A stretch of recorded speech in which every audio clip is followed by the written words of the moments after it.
ஆடி மாதத்தில் வரக்கூடிய பௌர்ணமி வெள்ளிக்கிழமையாக வருது. இந்த நாள் வரலட்சுமி விரதம் இருப்பதற்கான ஒரு அருமையான தினம்.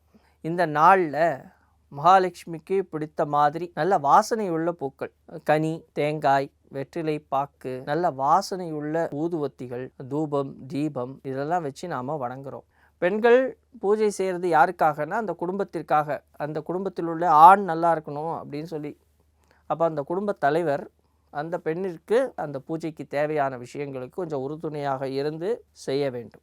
அப்போது அது மாதிரி செய்யும் பொழுது அந்த பெண் சந்தோஷப்படுறா. முதல்ல வீட்டில் இருக்கிற பெண்களை வச்சுட்டு நாம் எந்த விஷயங்கள் செய்தாலும் நமக்கு கண்டிப்பாக திருப்தியையும் கொடுக்காது, சந்தோஷத்தையும் கொடுக்காதுங்கிறத மனசில் வச்சுட்டு அவங்கள சந்தோஷப்படுத்தி விட்டு மகாலட்சுமியை சந்தோஷப்படுத்துங்க.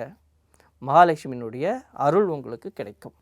அதே நேரத்தில் பெண்கள் நம்ம என்ன செய்கிறோம் அப்படின்னா, பூஜைகள் செய்கிறோம், கோவிலுக்கு போகிறோம், எல்லா விஷயங்களையும் செய்கிறோம். ஆனால் ஆண்களை நாம் மதிக்கிறதே இல்லை. கணவன் அவர்களுக்கு திருப்தி தரக்கூடிய விஷயங்களை செய்துவிட்டு பிறகு நீங்கள் செய்யக்கூடிய மகாலட்சுமியினுடைய பூஜையினால் மகாலட்சுமியினுடைய கடாட்சம் உங்களுக்கு கிடைக்கும்.